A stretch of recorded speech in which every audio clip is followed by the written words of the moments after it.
Selamat pagi anak-anak. Pagi, Bu. Bagaimana kabarnya hari ini? Baik, Bu. Baik. Sebelum kita mulai pembelajaran kita pada hari ini, alangkah baiknya kita mulai dengan doa. Ketua kelas, silakan dipimpin doanya.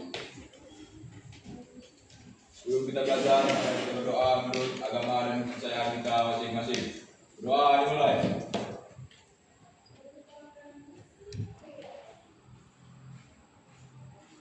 Doa selesai.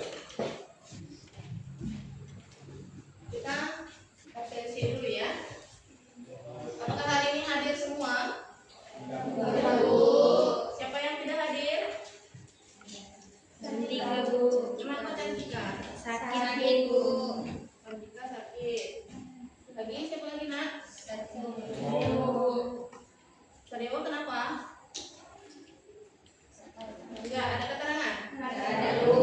Kita doakan semoga mereka dalam menjelaskan definisi, yaitu pengertian, kemudian jenis mesin ya, yaitu mesin learning, neural network, kemudian dan prinsip dasar cara kerja dari kecerdasan artifisial. Itu tujuan yang pertama. Kemudian tujuan pembelajaran yang kedua adalah membedakan mesin cerdas dan non cerdas melalui contoh nyata. Kemudian mengidentifikasi penerapan AI di bidang umum dan khusus serta menciptakan peta konsep.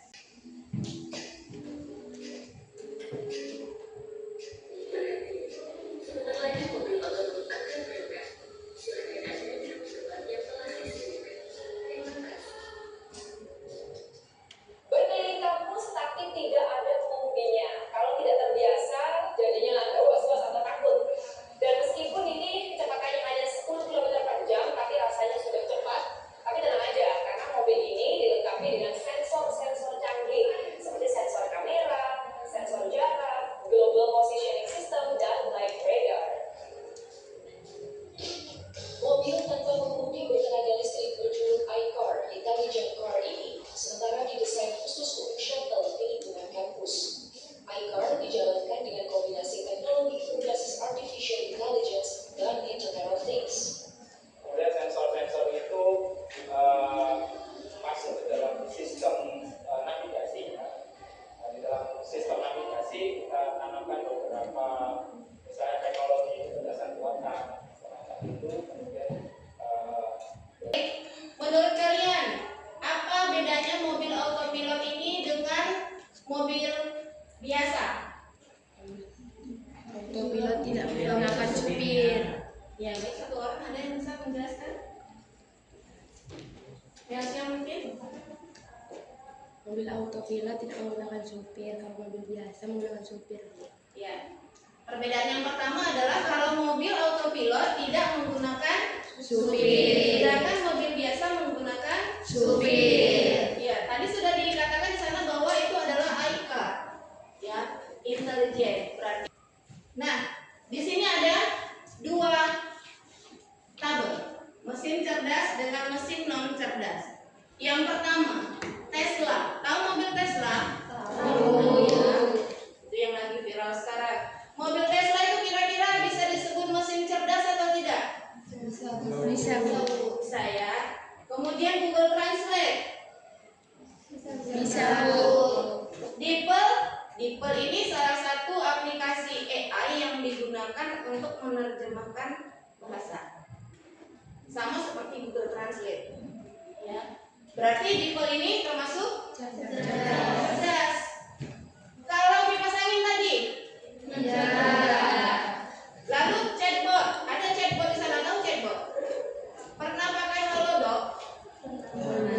Itulah yang disebut dengan chatbot. Lalu, apakah chatbot itu termasuk mesin non cerdas atau mesin cerdas? Mesin cerdas. Ya. Kalkulator sederhana? Tidak, Bu. Tidak. Mesin cuci otomatis?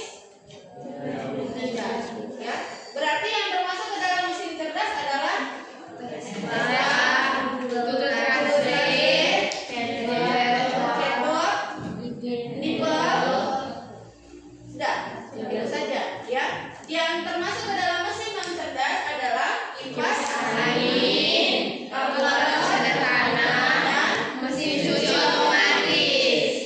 Oke, berarti untuk sampai di sini kamu sudah bisa membedakan mana yang mesin cerdas dan mana yang non cerdas. Sudah? Ice breakingnya adalah tepuk malam. Kalau saya bilang tepuk pagi, sekali. Kalau saya bilang tepuk siang, tepuk malam, ya tepuk pagi sekali, tepuk siang 2 kali, tepuk malam 3 kali. Oke, fokus dan konsentrasi. Tepuk pagi, tepuk siang, tepuk malam, tepuk pagi, tepuk malam, tepuk siang, pagi. Ini definisi dari kecerdasan artifisial atau yang disebut dengan AI. Nah, kecerdasan artifisial itu mampu belajar dari data yang tersedia. Artinya, meskipun dia cerdas, tetap dia harus memiliki data. Lalu data itu siapa yang memberi? Manusia. Ya. Menggunakan algoritma untuk menemukan pola yang membantunya meningkatkan kinerja dalam tugas-tugas tertentu.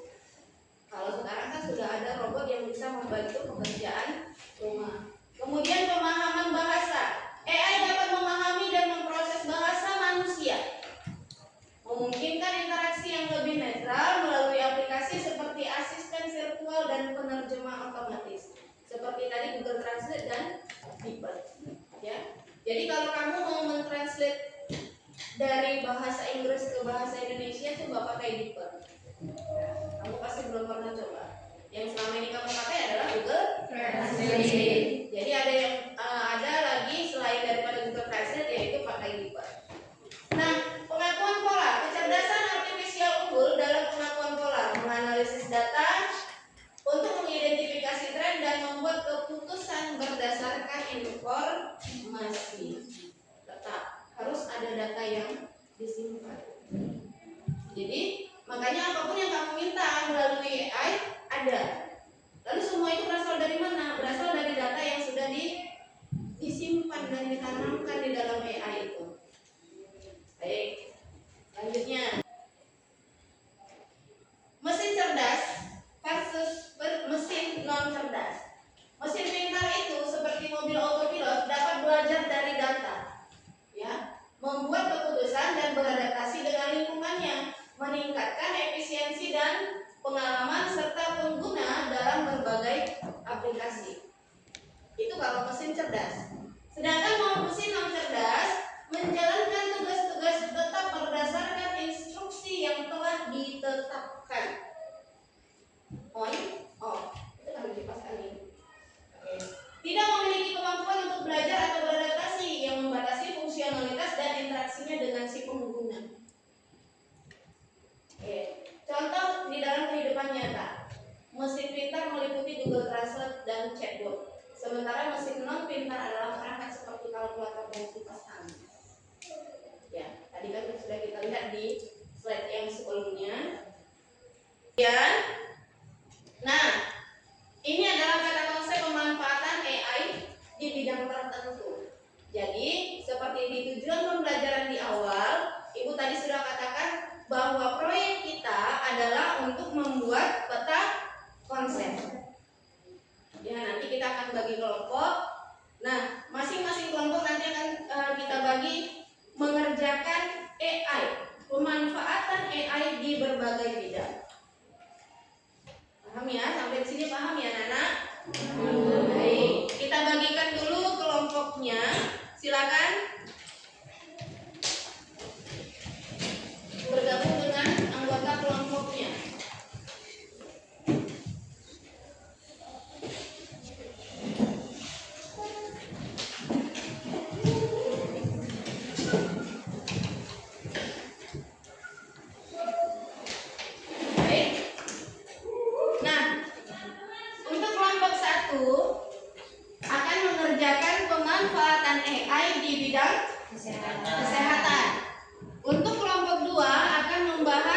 pemanfaatan AI di bidang pendidikan. Sedangkan di kelompok 3 akan membahas di bidang ekonomi, kelompok 4 akan membahas pemanfaatan AI di bidang pertanian, kemudian kelompok 5 akan membahas bidang kesehatan, kelompok 6 akan membahas di bidang pertanian, sedangkan kelompok 7 akan membahas bidang pendidikan. Ya, jadi masing-masing sudah tahu apa tugasnya.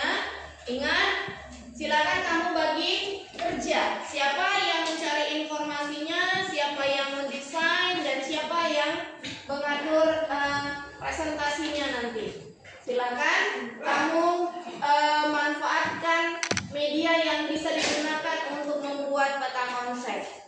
Ya, sesuaikan dengan tugas dari kelompoknya masing-masing. Silakan.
Bagaimana, apakah sudah selesai?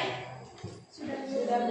Oke, sekarang kita presentasikan ya, biar ibu yang pilih kelompok mana yang terlebih dahulu yang akan mempresentasikan hasilnya.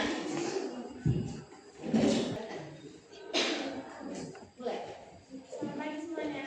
Pagi. Di sini kami dari kelompok 2 ingin mempresentasikan hasil kerja kami, yaitu lomba AI di bidang pendidikan. Perkenalkan, saya Mutia Arsela. Saya Fania Azhar. Saya Alvino. Dan inilah hasil dari kerja kelompok kami. Manfaat AI di bidang pendidikan, yaitu salah satunya diaksesibilitas pendidikan. AI membantu peserta didik berkebutuhan khusus, contohnya speech to text and text to speech. Sebagai pendukung guru, yaitu membantu guru dalam perencanaan, evaluasi, dan administrasi kelas. Contohnya Google Classroom. Adapun dalam otomatisasi penilaian, AI digunakan untuk menilai tugas, kuis, dan ujian secara otomatis. Contohnya ujian dengan ganda otomatis, serta dalam bidang persalinan konten belajar. Demikian dari hasil presentasi kami. Sekian dan terima kasih. Kasih tepuk tangan. Ya, bagus ya hasil diskusi dari kelompok 1. Nah, sampailah kita kepada refleksi. Kita akan memutar kembali atau mengingat kembali materi yang sudah dijelaskan dari awal tadi, ya, bahwa AI itu tujuan di awal tadi adalah kamu bisa membedakan mana itu mana itu mesin cerdas dan mana itu mesin non cerdas. Kemudian kamu paham AI itu apa, jenis-jenisnya apa, komponen utamanya apa. Ya, kita tadi juga sudah membuat peta konsep yang sudah kamu kerjakan masing-masing, bahwa di dalam pemanfaatan AI itu sudah merangkap ke berbagai bidang. Ya, tadi ada bidang pendidikan dan bidang kesehatan. Baik, sekian materi untuk hari ini. Untuk materi selanjutnya, kita akan mempelajari bagaimana mengkolaborasikan AI itu dengan aplikasi-aplikasi yang lainnya. Baik, itu untuk materi yang selanjutnya. Kita tutup pembelajaran kita untuk hari ini. Alangkah baiknya kalau diawali dengan doa, maka kita tutup juga dengan doa.